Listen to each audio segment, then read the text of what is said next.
Melati kuntung tumbuh melata, sayang merbah di pohon cemara. Assalamualaikum mulanya kata, saya sembah pembuka bicara. Indah berbalang si awan petang, berarak di celah pepohon ara. Pemanis kalam selamat datang, awal bismillah pembuka bicara. Mendahului dengan ucapan jutaan terima kasih kepada Dr. Aswati atas tunjuk ajar yang diberikan sepanjang semester ini bagi kursus PGT 219. Di sini kami ingin membentangkan salah satu kaedah pembelajaran, iaitu kaedah inquiry. Melati kuntung tumbuh melata, sayang merbah di pohon cemara.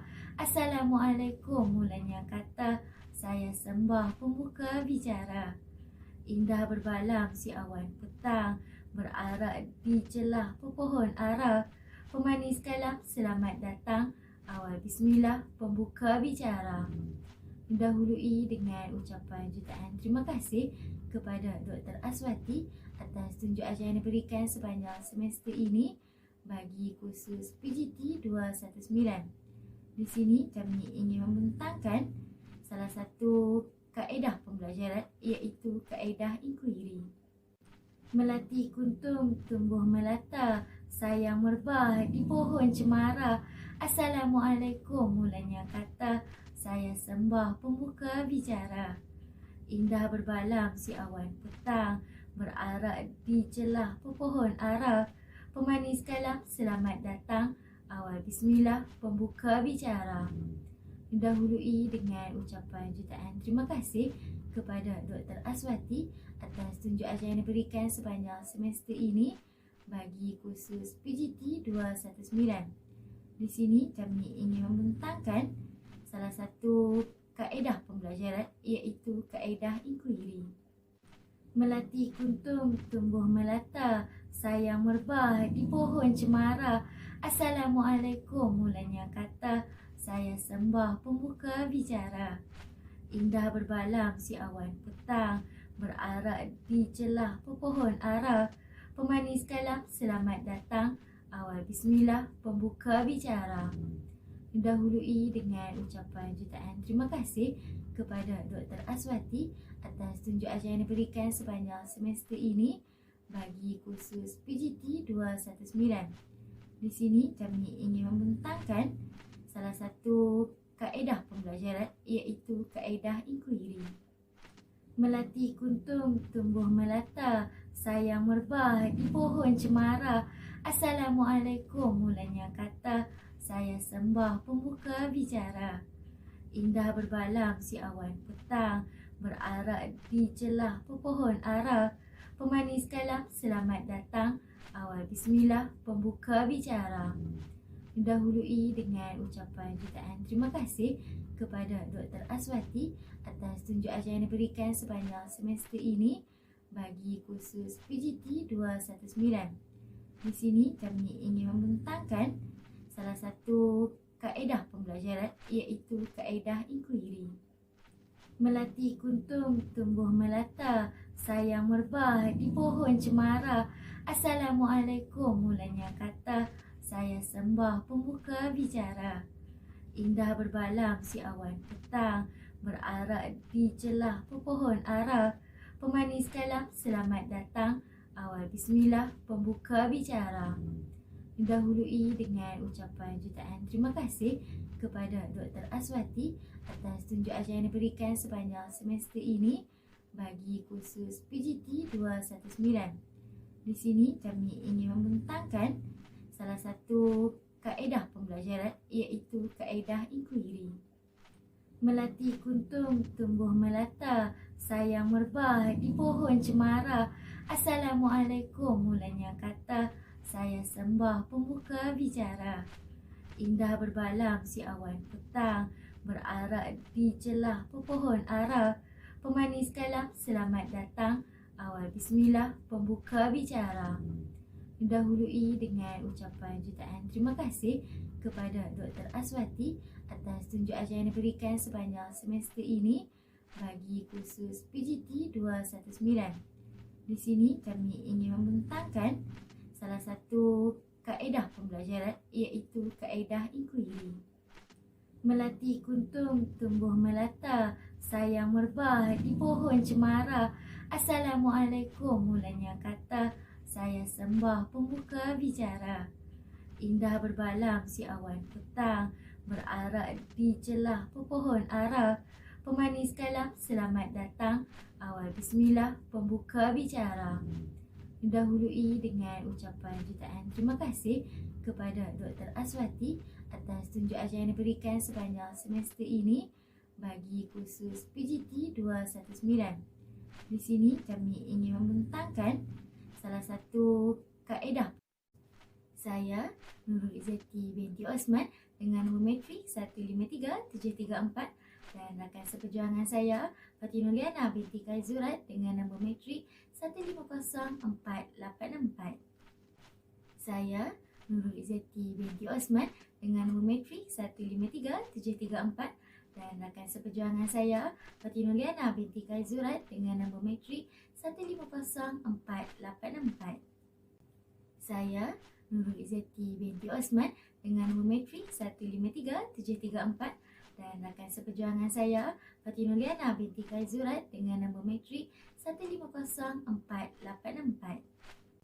Saya Nurul Izzati binti Osman dengan nombor matrik 153734 dan rakan seperjuangan saya Fatinul Liana binti Kaizurat dengan nombor matrik 150484. Saya Nurul Izzati binti Osman dengan nombor matrik 153734 dan rakan seperjuangan saya Fatinul Liana binti Kaizurat dengan nombor matrik 150484. Saya Nurul Izzati binti Osman dengan nombor matrik 153734 dan rakan seperjuangan saya Fatinul Liana binti Kaizurat dengan nombor matrik 150484. Saya Nurul Izzati binti Osman dengan nombor matrik 153734 dan rakan seperjuangan saya Fatinul Liana binti Kaizurat dengan nombor matrik 150484. Saya Nurul Izzati binti Osman dengan nombor matrik 153734 dan rakan seperjuangan saya Fatinul Liana binti Kaizurat dengan nombor matrik 150484. Saya Nurul Izzati binti Osman dengan nombor matrik 153734 dan rakan seperjuangan saya Fatinul Liana binti Kaizurat dengan nombor matrik 150484. Saya Nurul Izzati binti Osman dengan nombor matrik 153734 dan rakan seperjuangan saya Fatinul Liana binti Kaizurat dengan nombor matrik 150484.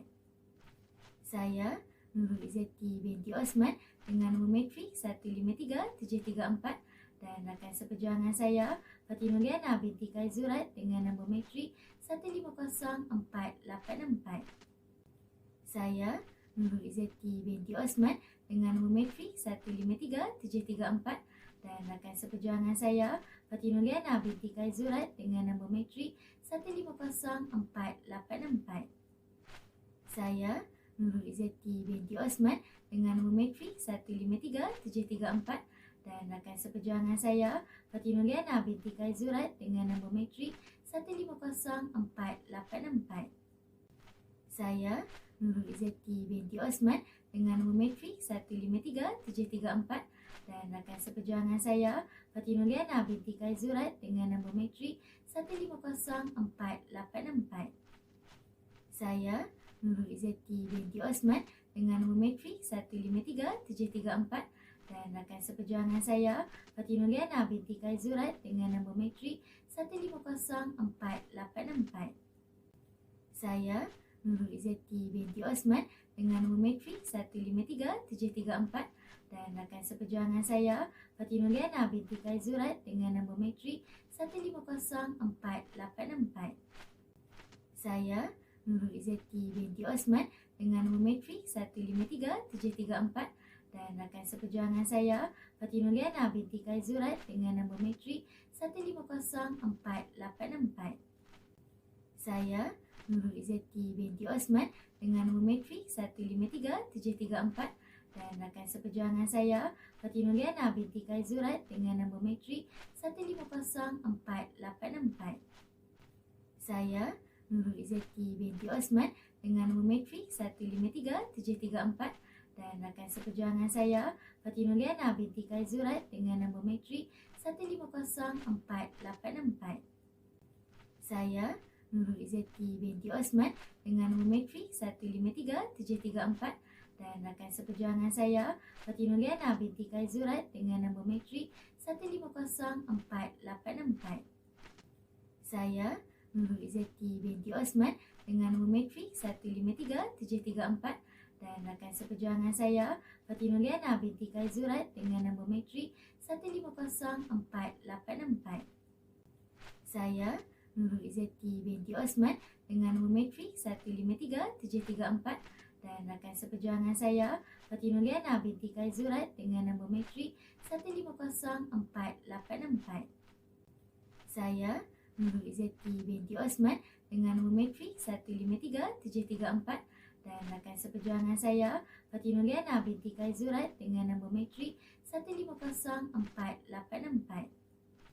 Saya Nurul Izzati binti Osman dengan nombor matrik 153734 dan rakan seperjuangan saya Fatin Nuliana binti Kaizurat dengan nombor matrik 15.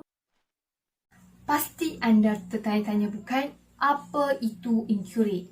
Baik, jom ikuti saya untuk mengenali serta saya akan memberikan definisi mengenai inquiry.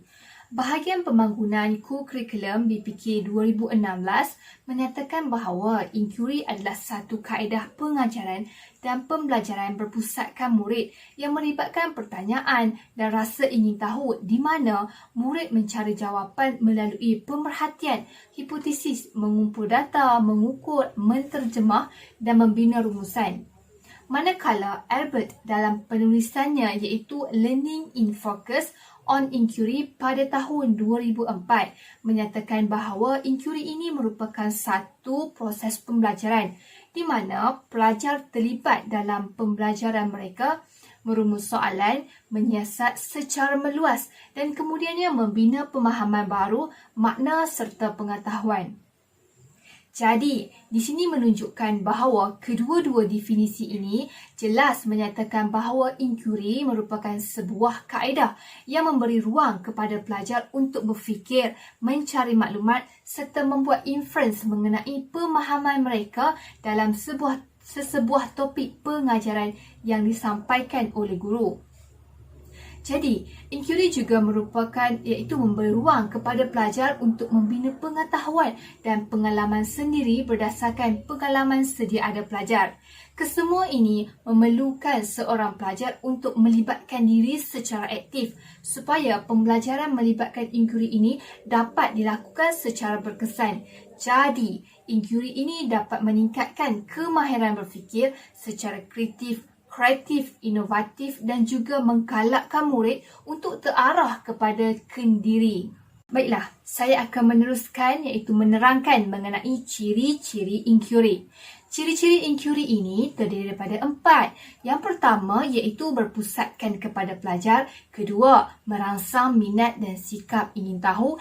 Ketiga, mengemukakan soalan dan membuat inference dalam proses mencari maklumat. Dan yang keempat, melibatkan proses kognitif, efektif dan psikomotor. Okey, saya akan menerang satu persatu mengenai ciri-ciri inquiry ini. Baik, kita pergi yang pertama iaitu berpusatkan kepada murid. Okey, apa itu yang dimaksudkan dengan berpusatkan kepada murid? Murid akan melakukan operasi intelektual semasa melakukan aktiviti, iaitu melibatkan aktiviti kendiri. Hal ini kerana pembelajaran inquiry memerlukan murid melakukan aktiviti penerokaan, mengenal pasti, mencari maklumat dan menguji pengetahuan tersebut. Di samping itu, murid juga akan menggunakan akal fikiran dan idea yang munasabah terhadap sesuatu isu, masalah ataupun pengetahuan dan dikaitkan dengan masa kini. Ini kerana ia dapat menggalakkan penglibatan murid secara aktif. Murid akan bertindak untuk memainkan peranan sebagai perancang dan pelaku dalam proses pembelajaran tersebut. Jadi di sini menunjukkan bahawa proses pembelajaran inquiry ini memerlukan murid melibatkan diri secara aktif, iaitu pembelajaran lebih berfokus ataupun lebih tertumpu kepada murid tersebut berbanding pembelajaran dahulu, iaitu lebih tertumpu kepada guru. Namun inquiry ini berbeza, iaitu berpusatkan kepada pelajar. Baik. Yang kedua ialah merangsang minat dan sikap ingin tahu, iaitu ciri-ciri ini tertumpu kepada seseorang guru tersebut, iaitu guru tersebut perlulah memberi rangsangan supaya pelajar dapat menimbulkan minat untuk memastikan proses pembelajaran tersebut berjaya dilaksanakan menggunakan kaedah inquiry, iaitu merangsang minat dan sikap ingin tahu murid bagi meneroka, mencari maklumat, menyoal dan menyiasat situasi yang telah diwujudkan oleh guru. Jadi, di sini seseorang guru tersebut akan melaksanakan inquiry, iaitu ataupun melakukan proses meningkatkan minat seseorang pelajar dengan menimbulkan persoalan-persoalan yang mampu mencabar minda pelajar, di mana daya pemikiran pelajar berfikir di luar kotak, iaitu persoalan yang ditimbulkan tidak straight to the point tetapi lebih memberi ruang ataupun membuka minda pelajar untuk berfikir satu kaedah ataupun pendekatan lain supaya proses pembelajaran inquiry dapat dilakukan. Ini kerana inquiry ini merupakan proses pembelajaran high level thinking, iaitu memerlukan pelajar berfikir aras tinggi. Baik, yang ketiga ialah mengemukakan soalan dan membuat inference dalam proses mencari maklumat.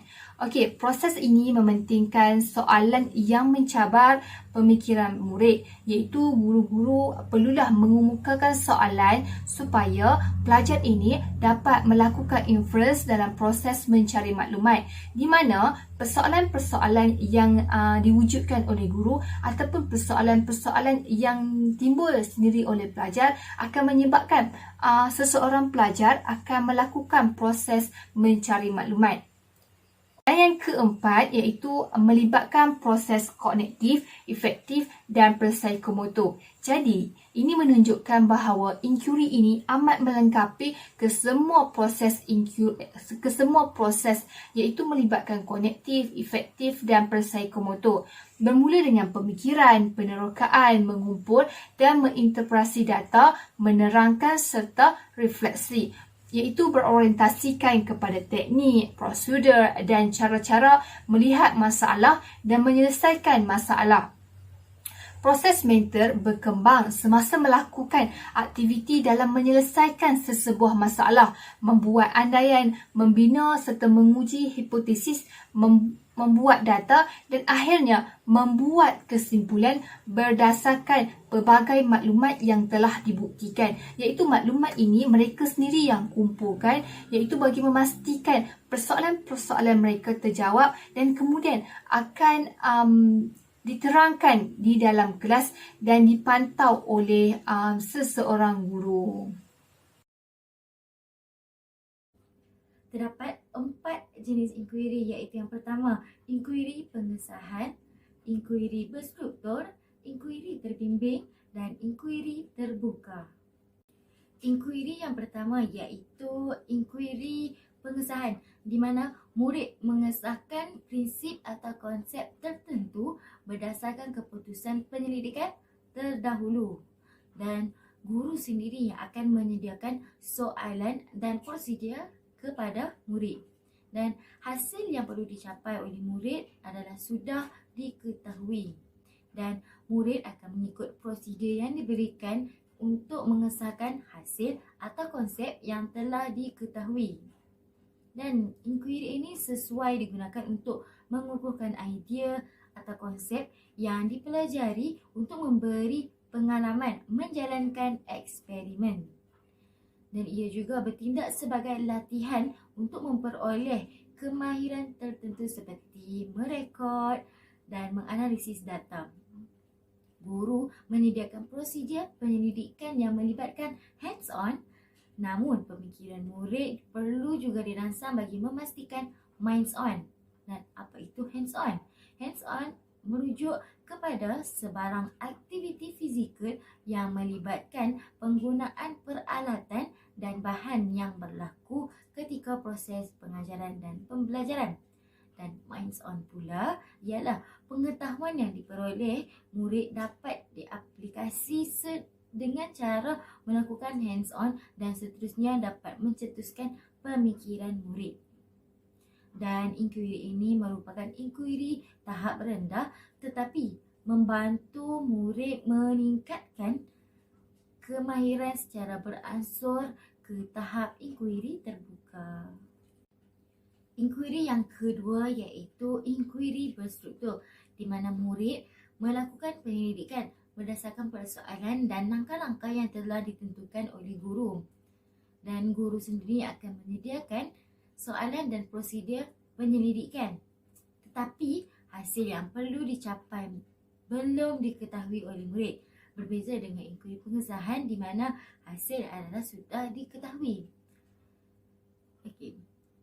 Murid akan melaksanakan penyelidikan mengikut arahan guru satu persatu dan murid mendapatkan hasil dapatan dan membuat kesimpulan daripada data atau evidence yang telah dikumpul. Jenis inkuiri yang ketiga iaitu inkuiri terbimbing di mana murid melakukan penyelidikan berdasarkan soalan-soalan yang disediakan oleh guru dan pemilihan langkah-langkah penerokaan adalah ditentukan sendiri oleh murid. Dan guru akan mencetuskan persoalan untuk merangsang minda murid supaya terus membuat penerokaan. Murid akan mereka bentuk dan menyediakan prosedur penyelidikan sendiri dan murid akan melaksanakan penyelidikan mengikut prosedur dan soalan yang disediakan. Murid sendiri yang akan mengurus dan merekod data dan berkongsi dapatan penyelidikan dengan rakan mereka seperti melakukan pembentangan. Jenis inkuiri yang terakhir iaitu inkuiri terbuka di mana murid melakukan penyelidikan berdasarkan soalan dan langkah-langkah yang dibina dan ditentukan sendiri oleh mereka berdasarkan topik-topik tertentu. Persoalan dicetuskan oleh murid adalah secara individu atau berkumpulan dan murid sendiri akan merancang, mereka bentuk dan melaksanakan penyelidikan. Dan hal ini memerlukan penaakulan dan tuntutan kognitif yang tinggi sepanjang berlakunya proses inkuiri ini. Dan guru mencabar minda murid dengan mengemukakan soalan bagi memastikan penyelidikan mereka adalah bermakna. Hal ini mencerminkan proses kerja sebenar murid kerana mereka berpeluang untuk menjadi penyelidik. Dan murid sendiri akan merekod menggunakan pelbagai bentuk perwakilan data, menganalisis data dan membuat kesimpulan berdasarkan data atau evidence yang diperoleh dengan mengaplikasikan sikap penyelidikan dan nilai-nilai murni. Dan inkuiri ini sesuai dilaksanakan bagi murid yang telah menunjukkan kebolehan merancang dan melaksanakan penyelidikan apabila persoalan ditimbulkan.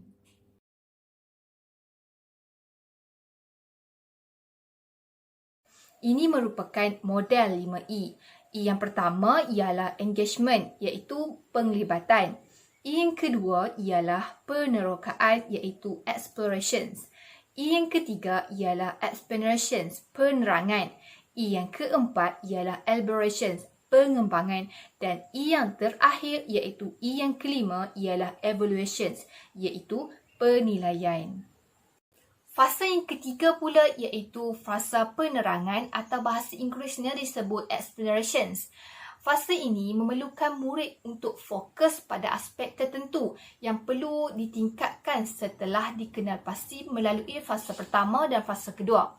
Fasa ini memberi peluang kepada murid untuk mendemonstrasikan pemahaman konseptual, kemahiran, proses serta kelakuan dalam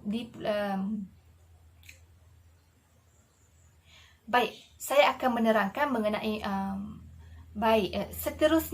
Seterusnya ialah fasa ketiga iaitu fasa penerangan atau dalam bahasa Inggerisnya ialah explanations.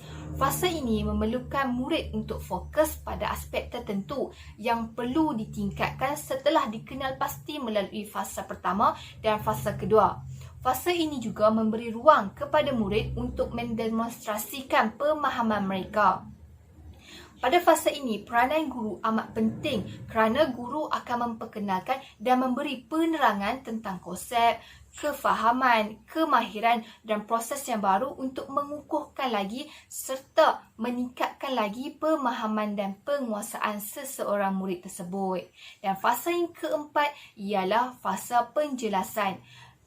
Iaitu memerlukan murid mengaplikasikan pemahaman dan penguasaan mereka dalam aktiviti yang dapat mengukuhkan lagi pemahaman dan pengetahuan mereka. Fasa ini merupakan fasa yang memerlukan tahap kognitif yang tinggi kerana guru akan menyediakan aktiviti yang dapat menjana pemikiran murid. Fasa yang ketiga pula iaitu fasa penerangan atau bahasa Inggerisnya disebut explanations. Fasa ini memerlukan murid untuk fokus pada aspek tertentu yang perlu ditingkatkan setelah dikenal pasti melalui fasa pertama dan fasa kedua. Fasa ini memberi peluang kepada murid untuk mendemonstrasikan pemahaman konseptual, kemahiran, proses serta kelakuan dalam Baik, saya akan menerangkan mengenai Seterusnya ialah fasa ketiga iaitu fasa penerangan atau dalam bahasa Inggerisnya ialah explanations. Fasa ini memerlukan murid untuk fokus pada aspek tertentu yang perlu ditingkatkan setelah dikenal pasti melalui fasa pertama dan fasa kedua. Fasa ini juga memberi ruang kepada murid untuk mendemonstrasikan pemahaman mereka. Pada fasa ini, peranan guru amat penting kerana guru akan memperkenalkan dan memberi penerangan tentang konsep, kefahaman, kemahiran dan proses yang baru untuk mengukuhkan lagi serta meningkatkan lagi pemahaman dan penguasaan seseorang murid tersebut. Dan fasa yang keempat ialah fasa penjelasan. Iaitu memerlukan murid mengaplikasikan pemahaman dan penguasaan mereka dalam aktiviti yang dapat mengukuhkan lagi pemahaman dan pengetahuan mereka. Fasa ini merupakan fasa yang memerlukan tahap kognitif yang tinggi kerana guru akan menyediakan aktiviti yang dapat menjana pemikiran murid. Fasa yang terakhir ialah fasa penilaian ataupun evaluations. Merupakan fasa guru akan menilai pengetahuan, pemahaman, proses kemahiran serta konsep yang dipelajari oleh seseorang murid tersebut. Iaitu penilaian ini dinilai sama ada pemahaman murid selaras ataupun bersesuaian dengan objektif pembelajaran yang telah dirancang. Penilaian ini boleh dilaksanakan melalui soal jawab, soal latihan, kuis ataupun sebagainya. Selain itu, fasa ini juga boleh dilakukan selain daripada kuis dan latihan, iaitu seperti guru meminta murid untuk mempersembahkan hasil yang telah mereka lakukan seperti projek ataupun pelaksanaan buku skrap yang akan dibentangkan di hadapan rakan-rakan sekalian. Guru dan murid mempunyai peranan yang tersendiri dalam setiap fasa dalam pembelajaran menggunakan kaedah inquiry. Dari sini saya akan menerangkan peranan guru dan murid dalam setiap fasa kaedah inquiry. Bagi fasa yang pertama iaitu engagement, penglibatan. Guru hendaklah mewujudkan persekitaran pembelajaran yang kondusif bagi menarik minat dan perhatian murid.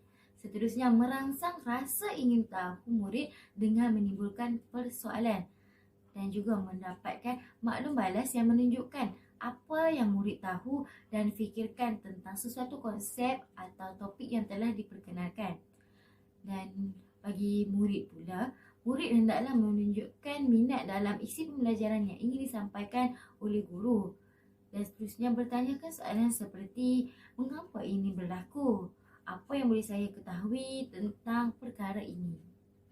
Dan sebagainya. Bagi fasa yang seterusnya iaitu exploration, penerokaan. Guru hendaklah menggalakkan murid untuk bekerjasama sendiri tanpa arahan guru.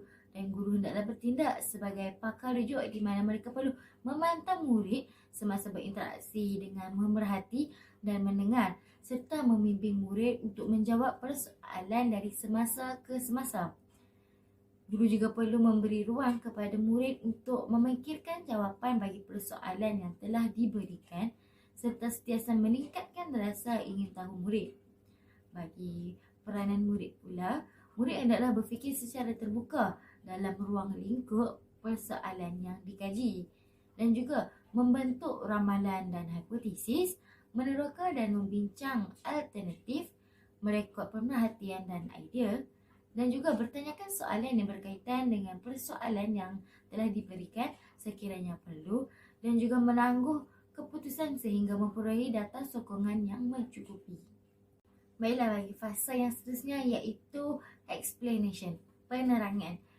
Guru hendaklah menggalakkan murid untuk menerang dan membuat definisi tentang konsep menggunakan ayat mereka sendiri, dan seterusnya meminta justifikasi atau evidence dan penjelasan daripada murid hasil daripada dapatan mereka, serta menggunakan pengalaman sedia ada murid sebagai asas untuk menerangkan konsep, dan juga mentaksir peningkatan pemahaman murid. Bagi peranan murid pula, murid hendaklah menerangkan cadangan, penyelesaian dan jawapan bagi persoalan, dan juga mendengar penerangan murid lain, serta menyoal penerangan murid lain sekiranya terdapat persoalan yang timbul, dan seterusnya mendengar dan cuba memahami penerangan guru, dan yang terakhir menyediakan penerangan menggunakan maklumat pemerhatian. Bagi fasa yang seterusnya iaitu elaboration, pengembangan. Guru hendaklah memastikan murid menggunakan definisi dan penjelasan yang telah diberikan serta menggalakkan murid untuk mengaplikasikan konsep dan kemahiran dalam situasi yang sebenar. Dan juga murid diminta untuk merujuk data dan evidence dan bertanyakan soalan seperti apa yang telah anda tahu, kenapa anda berfikir sedemikian. Bagi peranan murid pula, murid hendaklah mengaplikasikan penjelasan dan kemahiran dalam situasi baru dan juga menggunakan pengetahuan sedia ada untuk menyoal, mencadangkan penyelesaian, membuat keputusan dan mereka bentuk penyiasatan. Mereka juga perlu membuat kesimpulan berdasarkan evidens yang telah mereka perolehi. Dan yang terakhir, merekod pemerhatian dan penerangan. Fasa yang terakhir dalam kaedah inquiry iaitu evaluation, penilaian.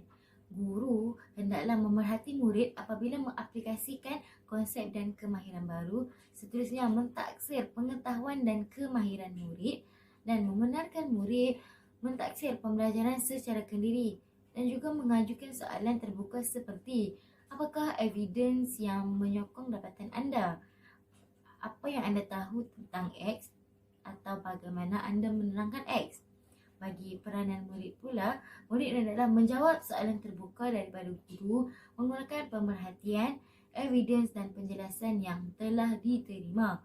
Seterusnya, mempamerkan kefahaman atau pengetahuan tentang sesuatu konsep atau kemahiran, dan juga menilai kemajuan dan pengetahuan secara kendiri. Dan yang terakhir, mengajukan soalan untuk menggalakkan penyiasatan selanjutnya. Langkah-langkah menjalankan kaedah inquiry dalam proses PDP adalah bergantung kepada mata pelajaran yang hendak diajarkan oleh guru dan juga jenis inquiry yang telah dipilih oleh guru. Tetapi di sini saya akan menerangkan langkah-langkah menjalankan kaedah inquiry secara umum, dan langkah-langkah ini terbahagi kepada 3 fasa iaitu sebelum, semasa dan selepas. Bagi fasa yang pertama iaitu sebelum, guru hendaklah mengenal pasti topik atau isi ataupun persoalan, jenis inquiry dan sumber maklumat yang boleh dijadikan sebagai bahan rujukan. Guru juga hendaklah menyesuaikan jenis inquiry dengan topik yang akan diajarkan kepada murid-murid. Dan seterusnya mengenal pasti pengetahuan sedia ada murid dengan bertanyakan soalan. Seterusnya merancang masa yang diperlukan bagi menjalankan kaedah inquiry ini. Dan seterusnya menentukan alat bantu mengajar, set induksi dan objektif serta hasil pembelajaran yang ingin dicapai. Bagi fasa yang kedua iaitu semasa, guru hendaklah mewujudkan suasana pembelajaran yang kondusif untuk membangkitkan rasa ingin tahu murid. Seterusnya, melaksanakan aktiviti untuk menyelesaikan masalah dan menghasilkan produk. Seterusnya, mengumpul dan merekod data atau maklumat yang telah diperolehi. Menganalisis dan mentafsirkan maklumat. Berkongsi dapatan dalam pelbagai bentuk media dan berupaya membuat justifikasi tentang dapatan mereka. Dan juga bersedia menerima pandangan dari orang lain dan berupaya mempertahankan idea masing-masing secara berhemah. Seterusnya, membuat rumusan serta melaksanakan pentaksiran untuk melihat perkembangan kemajuan murid dalam pembelajaran di samping membantu guru menambah baik pengajaran mereka. Bagi fasa yang terakhir dalam langkah-langkah menjalankan kaedah inquiry iaitu selepas, di mana guru hendaklah mentafsir hasil kerja penyelidikan dalam bentuk laporan atau portfolio atau tugasan-tugasan lain. Kawan-kawan sekalian, di dalam inquiry ini terdapat dua jenis pendekatan, iaitu pendekatan yang pertama ialah pembelajaran berasaskan projek dan pendekatan yang kedua ialah pembelajaran berasaskan kepada masalah.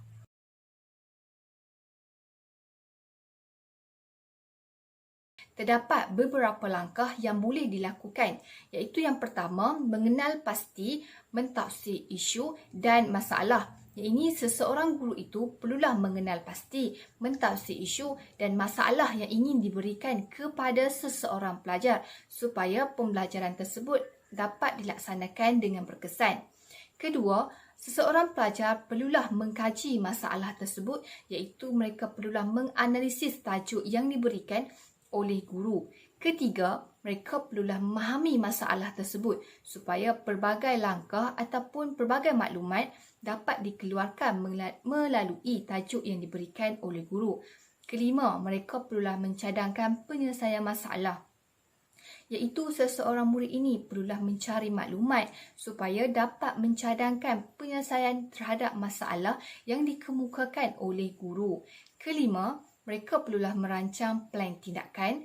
Keenam, melaksanakan perancangan. Ketujuh, seseorang murid tersebut perlulah membuat kesimpulan, menilai dan refleksi. Yang ini tertumpu kepada murid dan guru tersebut.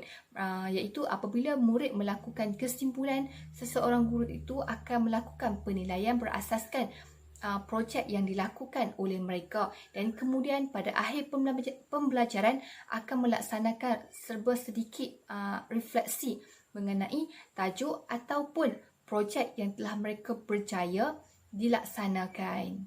Pendekatan yang kedua iaitu pembelajaran berasaskan kepada masalah.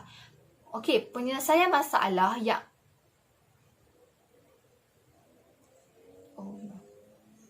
Baik, yang kedua iaitu pembelajaran berasaskan kepada masalah, iaitu guru akan merancang terlebih dahulu sebelum diberikan kepada pelajar. Permasalahan akan permasalahan. Baik. Seterusnya iaitu pendekatan pembelajaran berasaskan kepada masalah, iaitu seseorang guru akan memberi masalah yang akan diberikan kepada pelajar. Permasalahan akan dirangka terlebih dahulu dan dirancang oleh guru sebelum sesi pembelajaran bermula ataupun sebelum pembelajaran tersebut diberikan kepada pelajar. Ianya disokong oleh konsep pembelajaran secara kediri bagi memudahkan murid melalui proses pembelajaran yang lebih berkesan dan efektif. Ia juga merangkumi cabaran kepada keadaan penyelesaian masalah seperti berkaitan dengan topik yang dirancang, iaitu melibatkan penggunaan akal dan fikiran yang kritikal. Anakan pembelajaran berasaskan kepada masalah terdapat beberapa objektif, iaitu yang pertama, dapat mengukuhkan kemahiran murid untuk mempelajari sesuatu prinsip dan konsep. Kedua, menggunakan maklumat dalam pelbagai situasi. Ini kerana pembelajaran berasaskan inquiry ini tidak lagi tertumpu kepada hanyalah keputusan peperiksaan, tetapi memberi ataupun membuka ruang kepada murid untuk menggunakan maklumat yang mereka perolehi dalam pelbagai keadaan dan situasi. Ketiga, memperkembangkan kemahiran murid. Ini kerana pada abad kini tidak lagi tertumpu kepada keputusan peperiksaan sahaja, iaitu murid akan dapat mengembangkan pelbagai kemahiran, iaitu sama ada kemahiran berfikir, kemahiran bercakap, kemahiran berinteraksi dan sebagainya. Dan yang keempat, memperkembangkan kemahiran murid mengintegrasikan pengetahuan.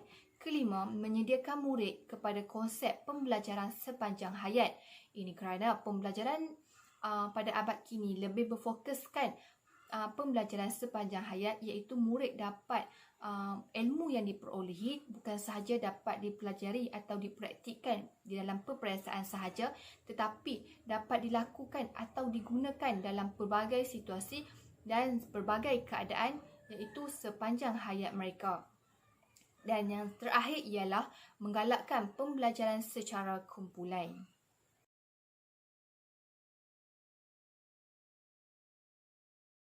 Terdapat beberapa kelebihan dalam pelaksanaan kaedah inquiry ini. Yang pertama iaitu meningkatkan potensi pelajar dari segi pengetahuan, kemahiran dan menilai. Di samping itu, ia juga dapat meningkatkan kemahiran kebat dan juga dapat meningkatkan kemahiran berkomunikasi, membentuk dan mengembangkan bakat kendiri seseorang pelajar. Hal ini kerana dalam kaedah inquiry ini melengkapi kesemua elemen iaitu dari segi kognitif, psikomotor dan efektif. Dan yang kedua iaitu dapat mengaplikasikan kemahiran-kemahiran seperti kemahiran bercakap, kemahiran membentang dan kemahiran berkomunikasi. Ketiga iaitu meningkatkan minat dan keseronokan dalam pembelajaran. Hal ini kerana kaedah inquiry ini mementingkan pelajar untuk mencari maklumat serta belajar melalui persoalan-persoalan pelajar. Dan yang keempat iaitu menggalakkan pelajar daripada belajar dengan cara menghafal. Hal ini kerana kaedah menghafal merupakan kaedah yang dahulu. Namun kini pembelajaran lebih bertumpukan kepada kemahiran serta pemahaman terlebih dahulu. Dan seterusnya iaitu memberi masa untuk menganalisasikan ilmu pengetahuan yang mereka perolehi.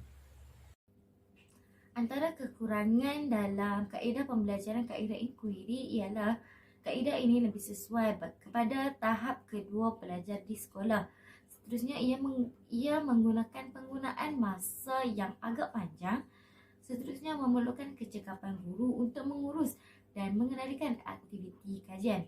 Dan pelajar yang kurang berpengalaman akan mengalami kesulitan kerana sukar untuk beradaptasi dengan suasana yang dicipta oleh guru.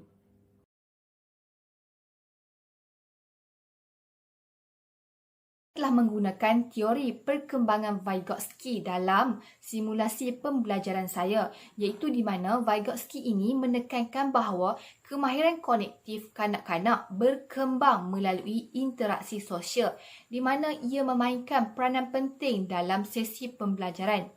Jadi, dalam simulasi pembelajaran saya menekankan interaksi sosial dalam kalangan murid-murid supaya pembelajaran berasaskan sosial ini dapat dilaksanakan.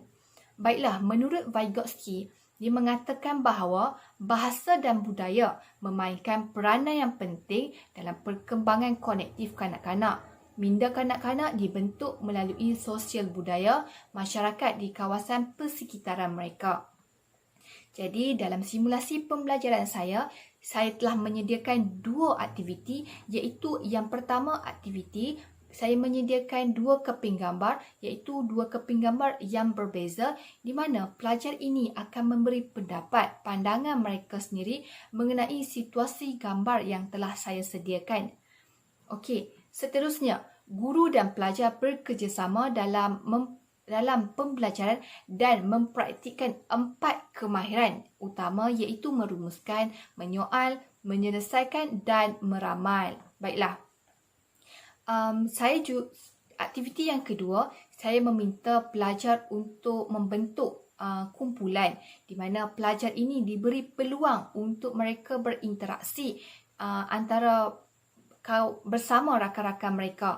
Okay, melalui peluang yang telah saya berikan, memberi ruang kepada mereka untuk belajar berasaskan sosial. Okey, dalam kumpulan mereka akan berbincang, bertukar pandangan dan pendapat. Okey, strategi yang telah saya gunakan iaitu berasaskan kepada guru dan murid. Iaitu pembelajaran ini tidak tertumpu kepada murid tetapi memerlukan bantuan guru, iaitu memberi bimbingan kepada murid dalam melaksanakan pembelajaran berasaskan inquiry ini.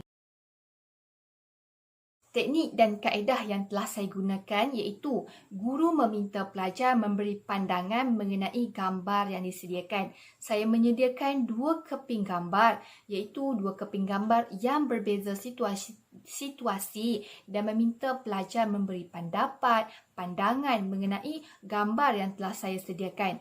Dan yang kedua, membuat aktiviti secara kumpulan iaitu mereka diberi peluang untuk bertukar pendapat, bertukar pandangan dan memberi cadangan masing-masing iaitu mengemukakan.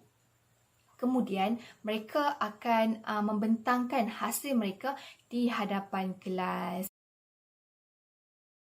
Jika dilihat di sebelah kiri, saya menunjukkan ialah bahan ABM yang telah saya gunakan sepanjang sesi pembelajaran simulasi saya. Iaitu bahan yang pertama ialah kertas bergambar dan bahan yang kedua ialah sampul surat.